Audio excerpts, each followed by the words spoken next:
তোমরা যদি সবাই আতফাও সাইরা বইয়াও থাও, এরপরও আমি আল্লাহ তাআলা প্রত্যেকের রিজিক আমি একাই পৌঁছাবো। নাহনু নারযুকুক, আমি রিজিক দেব। কেউ যদি মনে করেন আমরা কাম বন্ধ করে দিলে তাই করতে আইয়ে বাত, আপনি বইয়ে থাকেন না, দেখেন না বাত করতে গাই। আপনি দেখেন এই পৃথিবীর লক্ষ লক্ষ কোটি কোটি অন্ধ, বোবা, বধির, প্যারালাইজড, পঙ্গু, এরা কেমনে ভাত খায়? তাইলে এরা কেমনে খায়? আসলে মূলত প্রত্যেক মানুষকে আল্লাহ তাআলা তার দুনিয়ার জিন্দেগি পরিচালনা করে। এজন্য আপনি যদি বলেন যে আমি বসে থাকবো, চাই কোত্থেকে বাদ হয় না, আপনি বসে থাকতে পারতেন না। তো আপনি তো আপনার নিয়ন্ত্রণে না, আপনি তো আল্লাহ তাআলার নিয়ন্ত্রণে।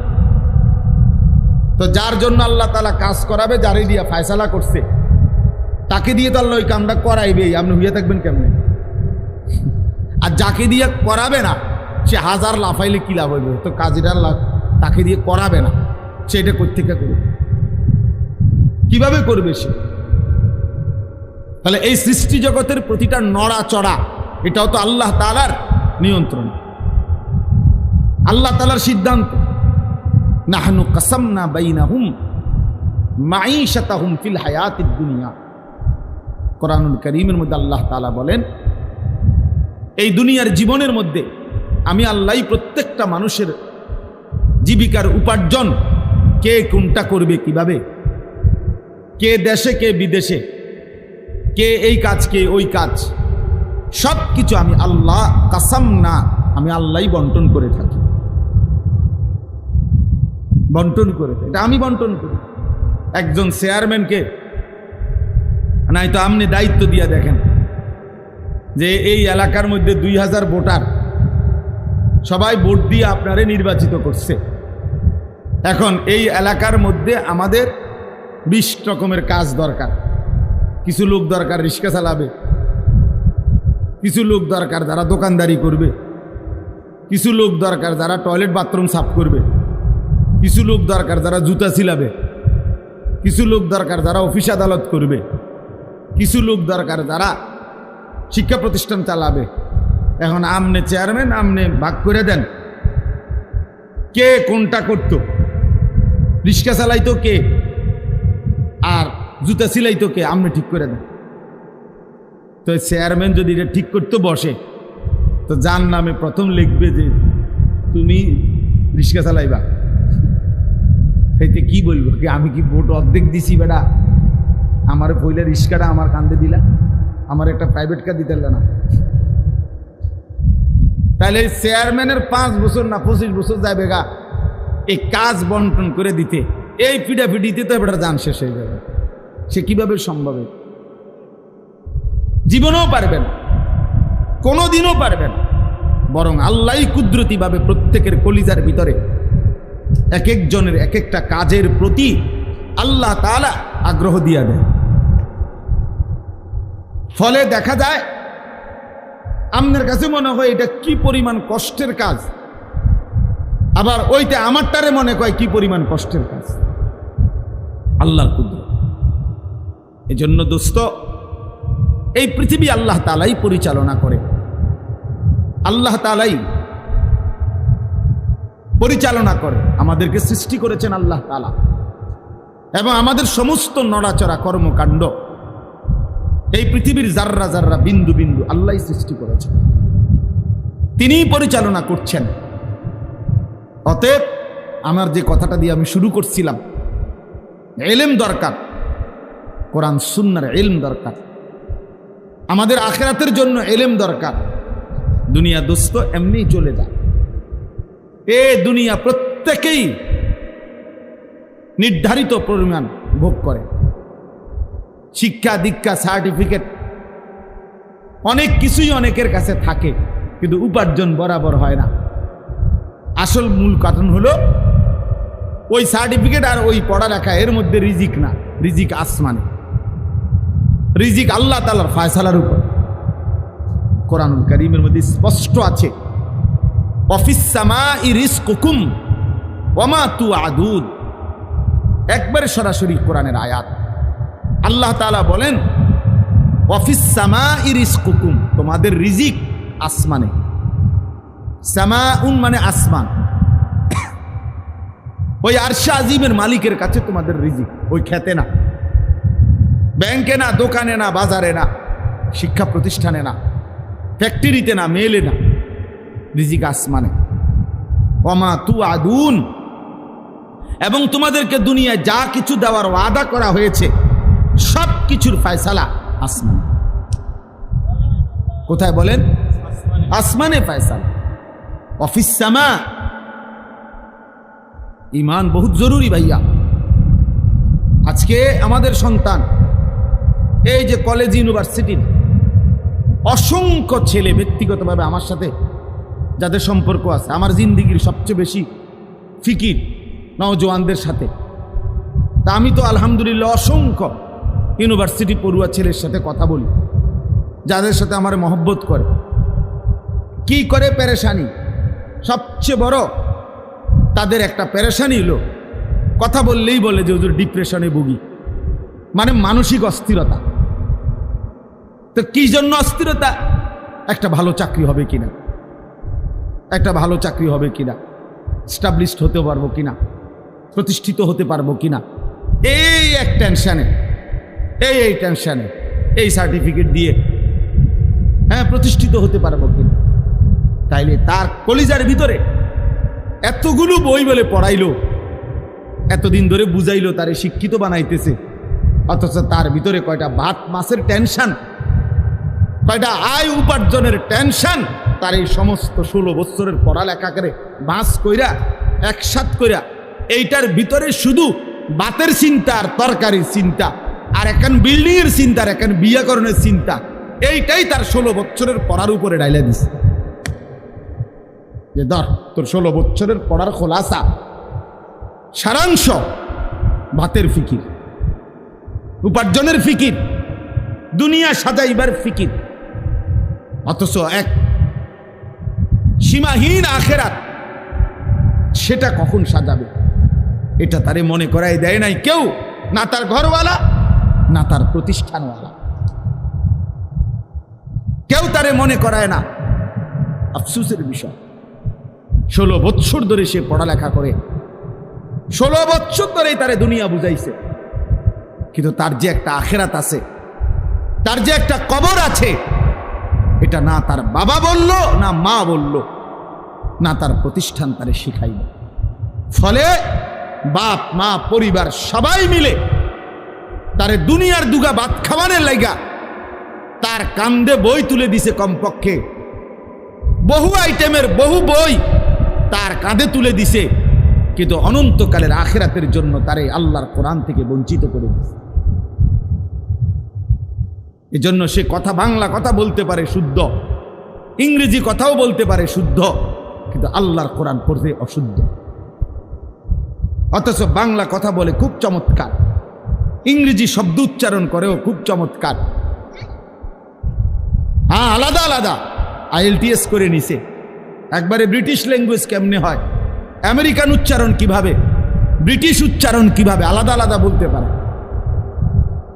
আলাদা বলতে পারে। কি চমৎকার উপস্থাপনা! ইংরেজি বলে কি অসাধারণ, বাংলা বলে কি অসাধারণ। ভাতের জন্য, দুনিয়ার জন্য, দুনিয়ায় একটা সামাজিক অবস্থান নিয়ে থাকবে, একটা বিল্ডিং করবে, একটা গাড়ি হবে, একজন সুন্দরী বিবি হবে, সামাজিকভাবে একটা মান মর্যাদা হবে, এটুকুর জন্য। কিন্তু অনন্তকালের আখেরাতের জন্য, জাহান্নাম থেকে বাঁচবার জন্য, জান্নাতে যাইবার জন্য, কবরের আযাব থেকে মাফ পাওয়ার জন্য তারে আল্লাহর কোরআন একটা লাইন, একটা শব্দ শুদ্ধ করতে পারে। অথচ উচ্চ শিক্ষিত। আফসুস, আফসুস, ওই মা বাপ দুশ্মন, যে মা বাপ তার সন্তানের কলিজা থেকে আল্লাহর কোরআন বুলায় দিয়েছে। ওই মা বাপ দুশ্মন যারা 16 বছরের সন্তানকে বৈষয়িক শিক্ষা তো পড়াইছে, আখেরাত ভুলায় দিয়েছে। আপন মা SSC পরীক্ষার্থী ছেলে মেয়ে, মা বাপ কয় বাচ্চা মানুষ নামাজের জন্য, ফজরের নামাজের জন্য উঠালে বাচ্চার ব্রেনে চাপ পড়বে। ও রাত 2টা পর্যন্ত পড়ছে, ওর পরীক্ষা আগামী 6 তারিখ, আগামী 9 তারিখ। এখন তাকে কোনো চাপ দেওয়া যাবে না, এখন চাপ দেওয়া যাবে না। ওর পরীক্ষা, ও গোল্ডেন এ প্লাস পাবে, ও অনেক কিছু হবে, অনেক কিছু, ও অনেক বড় শিক্ষিত হবে, অনেক কিছু হবে। আর ফজরের নামাজ পড়লে ব্রেনে চাপ পড়বে, এই জন্য ফজরের নামাজে পড়ায় না। কি পরিমাণ অসভ্য ওই মা বাপ, যারা তাদের আল্লাহকে ভুলে গেছে। মনে হয় যেন ওই সন্তান তার নিজের, অথচ সে ভুলে গেছে যে এটা আল্লাহ দিয়েছে। ইয়াহাবু লিমান ইয়াশাউ ইনাথা ওয়া ইয়াহাবু লিমান ইয়াশাউ যুকুর। আল্লাহ বলেন, আল্লাহ যাকে চায় তাকে কন্যা দান করে, আল্লাহ যাকে চান তাকে ছেলে দান করে। আও ইউজাউযিজুহুম যুকরানা ওয়া ইনাসা, আল্লাহ যাকে চান তাকে আল্লাহ ছেলে মেয়ে দুইটাই দান করে। ওয়া ইয়াজআলু মান ইয়াশাউ আকিমা, আর আল্লাহই যাকে চান তাকে একটাও দেয় না।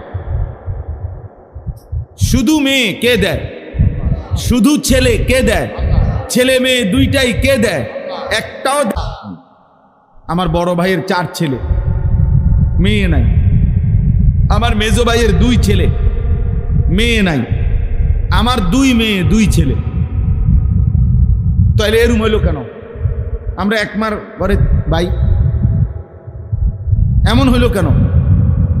আমার আপন 2 ভাগ্নি, যমজ যমজ বোন, ওরা আপন জন। তো একজনের 2টা মেয়ে আছে, বিয়ে দিছে। একজনের 2টা বাচ্চা আছে, আরেকজনের একটাও সন্তান নেই। তাইলে এমন কেন? কারো 18 বছরে একটা সন্তান নাই, কারো 18 বছরের ভিতরে 6 জন হয়ে যাওয়ার কারণে স্বামী বউরে কত মন্দ সুন্দর বলে। কথার কথা, কারো 18 বছরের সন্তান হয়েছে 6টা, কারো 18 বছরের সন্তান হয় নাই একটাও। তার সবটা ফয়সালা কা? সন্তান দিলেন যিনি। আজ তাকে সেজদা দিলে তার ব্রেনে চাপ পড়বে। তোমার মতো অসভ্য মা বাপ, তুমি দুশ্মন ওই সন্তানের, যে তাদেরকে আখিরাত থেকে বঞ্চিত করে দিয়েছে, আখিরাত থেকে বঞ্চিত করে দিয়েছে। ওরে জাহান্নামের রাস্তা দেখায় দিছে, যে ভাত খাইতে খাইতে জাহান্নামে যাইবা, দুনিয়া কামাই করতে করতে জাহান্নামে যাইবা। নাই তো 16 বছরের চেষ্টায় তাকে আল্লাহর কোরআন থেকে বঞ্চিত। একটা কোরআন 3 মাস পড়লেই কোরআন শরীফ সহি শুদ্ধ করা সম্ভব, 1 মাস পড়লেই। আমার ড্রাইভার 1 মাসও লাগছে না কোরআন শরীফ সহি শুদ্ধ করতে, সে আমার ড্রাইভারই করে, 2 ক্লাসেও পড়ছে না। প্রাইমারি পাস করছে কিনা সন্দেহ, আল্লাহর কোরআন পড়তে পারে। এইবার রমজানে আমার সাথে এতেকাফ করছে আমার ড্রাইভার, রমজানের এতেকাফে কোরআন শরীফ সবক নিছে। আমি বলছি এই শুধু এই সবকের বরকতে ইনশাআল্লাহ বেতন বাড়াই দিলাম।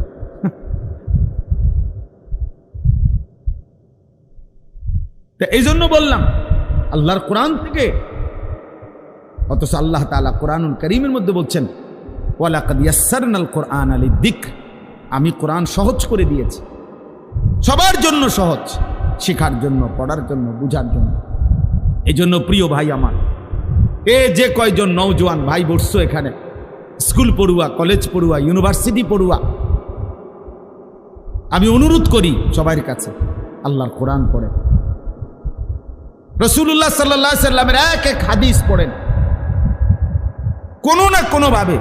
সব পড়া ছেড়ে দিতে বলি না আমি, স্কুল পড়া বন্ধ করে দেন, কলেজ পড়া বন্ধ করে দেন, আমি এটা বলি না, কসম আল্লাহর আমি এটা বলছি না। পরে কোনো সমস্যা নাই, পড়ো ভাইয়া, কোনো অসুবিধা নাই, তুমি আরো পড়ো, আরো পড়ো, আরো পড়ো, পড়াই তো দরকার। এই পৃথিবীতে সবচেয়ে প্রথম, সবচেয়ে বেশি পড়ালেখার গুরুত্ব দিয়েছে যেই ধর্ম, সেটা ইসলাম। ইসলাম যেদিন পৃথিবীতে আমাদের নবী সাল্লাল্লাহু আলাইহি ওয়াসাল্লামের মাধ্যমে আল্লাহ তাআলা যেদিন পৃথিবীতে এই ইসলামকে, এই দ্বীনকে পরিচিত করছেন, সেদিনের প্রথম শব্দই ছিল ইকরা। এই কথার দ্বারাই ইসলাম পৃথিবীতে কি হয়েছে? আলোর মুখ দেখলো। এই কথার দ্বারাই কোরআন নাজিল শুরু হইল। এই কথার দ্বারাই পৃথিবীবাসী জানলো যে তিনি আল্লাহর রসুল। তাইলে ইকরা, পড়ো, পড়ুন। তাহলে প্রথম দিনে ইসলামের সবক পড়া। পড়তে তো নিষেধ না, পড়তে তো মানা না, কিন্তু আল্লাহকে ছেড়ে দেওয়া কেন? কোরআনকে ছেড়ে দেওয়া কেন? নামাজকে ছেড়ে দেওয়া কেন? আখিরাতকে ভুলে যাওয়া কেন? তাইলে এটা কি শিক্ষা হইল? কি শিখানো হইল? এই জন্য আমি আপনাদের কাছে এতগুলো কথা বলার দ্বারা আমার উদ্দেশ্য এই কথা বুঝানো, প্রত্যেকে, বাবারা, চাচারা, বয়স্করা, যে মুসলমান সে মূর্খ হইতে পারে না। কোরআন শরীফ পড়তে জানে না, কোরআন শরীফ দেখে দেখেও পড়তে পারে না, এটা কোনো জাতের মুসলমান, এটা প্লাস্টিক, বাদ খাই না মুসলমান, ফালতু লোক, এটা আকামলা মানুষ। এটা করে কোনো জীবনের কোনো নিজের ধর্মের কোনো গুরুত্বই বোঝে নাই এ বেটা। এ রাসূলুল্লাহ সাল্লাল্লাহু আলাইহি সাল্লামের মহব্বত, আল্লাহর কোরআন যে দেখে দেখেও পড়তে পারে না, আমি বললাম তার কলিজার ভিতরে আল্লাহর রসুলের ভালোবাসা বলতে কিচ্ছু নাই, কিচ্ছু নাই, কিচ্ছু নাই, কিচ্ছু নাই মিয়া। আমি বললাম, আপনি চ্যালেঞ্জ করেন। আমার নাম আনিসুর রহমান, আমি বললাম। কারণ রাসূলুল্লাহ সাল্লাল্লাহু আলাইহি সাল্লাম এই পৃথিবীতে, কোরআনুল কারীম আল্লাহ তাআলা 4 বার বলছে এই পৃথিবীতে নবীজিকে, রসুলকে আমি পাঠিয়েছি 1 নাম্বার যে উদ্দেশ্য, সেটা হলো ইয়াতলু আলাইহিম আয়াতিহি, কোরআনুল কারীমের তেলাওয়াত। নবীর সাথে উম্মতের প্রথম সম্পর্ক কোরআনের তেলাওয়াত, প্রথম সম্পর্ক। কোরআনুল কারীমের তেলাওয়াত জানেন না, রাসূলুল্লাহ সাল্লাল্লাহু আলাইহি সাল্লামের সাথে কোনো সম্পর্কই আপনার হলো না, আপনি তো প্রথম নাম্বারে ফেল। কোরআন শরীফের আয়াত, লাকাদ মান্নাল্লাহু আলাল মুমিনিন ইদ বাআসা ফীহিম রাসূলাম মিন আনফুসিহিম ইয়াতলু আলাইহিম আয়াতিহি। কিভাবে আপনি নবীকে ভালোবাসবেন? নবীজির 1 নাম্বার মিশন ছিল কোরআন তিলাওয়াত। আমার শায়েখ আল্লামা মুফতি মুশতাকুন নবী সাহেব হুজুর এটা বুঝায় বলছে যে মানুষের মধ্যে সম্বোধন 3 ধরনের, আমি, তুমি, সে। মানুষ এই 3টাই বুঝায়, আমি, তুমি, সে। কোরআনুল কারীমের মধ্যে আল্লাহ তাআলা এই 3 শব্দেই কোরআন তেলাওয়াতের কথা বলছে। ইয়াতলু আলাইহিম আয়াতিহি, সে কোরআন তেলাওয়াত করবে। উতলু ইলাইকা মা উহিয়া মিনাল কিতাব, নবীকে বলছে তুমি, আপনি কোরআন তেলাওয়াত করেন। আবার নবীজি বলছে আমার আল্লাহ আমাকে আদেশ করছে আন আতলু আল কোরআন, আমি যেন কোরআন পড়ি। তাহলে কোরআন পড়বো আমি, কোরআন পড়বেন আপনি, কোরআন পড়বে সে। আমি, তুমি, সে, সবাই কোরআন পড়বে। কোরআন পড়বে কে বলেন না? আমি। আর কে? তুমি। আর কে? সে। তাইলে কোরআন আমিও পড়ব, আমার বাপও পড়বে, আমার মাও পড়বে, আমার স্ত্রীও পড়বে, আমার ছেলেটাও পড়বে, আমার মেয়েটাও পড়বে, আমার নাতিও পড়বে, আমার নাতনিও পড়বে। আমি, তুমি, সে, সবার জন্য কোরআন। আমিও মুসলমান, সেও তো মুসলমান, তুমিও তো মুসলমান, কোরআন পড়বে না কেন? আচ্ছা, এই বিষয়টার উপরে এতটা গুরুত্ব এখন কেন দিলাম হঠাৎ এই এখনকার বয়ান? আপনাদের কাছে রাগ হইয়ে না, আমার একটা কারণ আছে। এই মসজিদে যারা নামাজ পড়েন, দয়া করে আপনারা একটু হাত উঠান তো। এই মানে এই মসজিদের মুসল্লি যারা, হাতটা উঠান। আচ্ছা, মাশাআল্লাহ, হাত না মানে আপনারা একটা ইনসাফের কথা, রাগ হয়ে না, আমি শুধু বুঝার জন্য, আপনাদের চোখ খোলার জন্য বলতেছি। এই মসজিদ আপনাদের এতগুলো এসি লাগানো, মসজিদে হাই গ্লাস লাগানো, টাইলস লাগানো, সবটা মসজিদ ঝকঝকে এত সুন্দর। আপনাদের মসজিদে তাকের মধ্যে যে কোরআন শরীফগুলো রাখা আছে, এই কোরআন শরীফগুলোর এই পরিমাণ অবহেলিত কেন? এখন জবাব দেন। বলেন, নাহলে আমি এখন আইনা দেখাই। এই কোরআন শরীফগুলো কতশো বছরের পুরাতন। এই কোরআন শরীফগুলোর একটা কোরআন শরীফের ভিতরে একটা গিলাফ নাই। এই কোরআন শরীফগুলো কোনোদিন কেউ মনে ধরে ছুঁয়েও দেখে নাই। আল্লাহর কোরআন, পুরা মসজিদের সব কিছু এত সুন্দর। রবের কোরআনের প্রতি কারো কি দিলে আসলো না যে এই কোরআন শরীফগুলোর মধ্যে একটা গিলাফ লাগাই? কারো কি কলিজায় আসলো না যে কোরআন শরীফগুলো একটু সুন্দর করে ভাঁজ করে রাখি? কারো কি দিলে আসলো না যে কোরআন শরীফের সামনে দিয়ে একটা গ্লাস লাগাই? কেন এখানে গ্লাস এখানে নাই কেন? বলেন চাচা, এখন বলেন। কারণ একটাই, কলিজার ভিতরে আল্লাহর কোরআনের প্রয়োজনীয়তা নাই। এটা শুধু বলে হুজুর আমনে না, আমি আগেই বলে দিছি, রাগ হইয়েন না। এটা আমার একটু, যেখানেই আমি দেখি আমি বলি, চোখে আঙ্গুল দিয়ে বললাম, এরকম হাজারো মসজিদ, লাখো মসজিদ যেখানে সব কিছু অত্যাধুনিক, আল্লাহর কোরআন অবহেলিত। এবং এমন বহু জায়গা আমি দেখছি যেখান দিয়া কোরআন শরীফ রাখছে, ব্যাটারির বাক্স হ্যান দিয়ে থুইছে, মোমবাতি কোরআন শরীফ লাগে থুইছে, আগরবাতির বাক্স হ্যান দিয়ে থুইছে, মেজবাতি এনে রাখছে। মানে যত এই মসজিদের অপ্রয়োজনীয় জিনিসগুলো এখান দিয়ে থুইছে। বুঝেন নাই কথা? নাহলে কোরআন শরীফের লগে আগরবাতি রাখলেন কেন? কোরআন শরীফের লগে মেজবাতি রাখলেন কেন? কোরআন শরীফের লগে ব্যাটারি থুলেন কেন? আপনারা থুইছেন, আমি এটা কই না, মানে বুঝাইলাম। আইপিএস এর বাক্স এখানে থুলেন কেন? এখান এদিক দিয়ে কোরআন শরীফ, আইপিএস এর বাক্স, আর জায়গা নাই মসজিদে। মূল কারণ হলো এটা তো কেউ ধরে না, এটা তো কারো দরকার লাগে না। আল্লাহ আমাদেরকে বুঝ দান করে।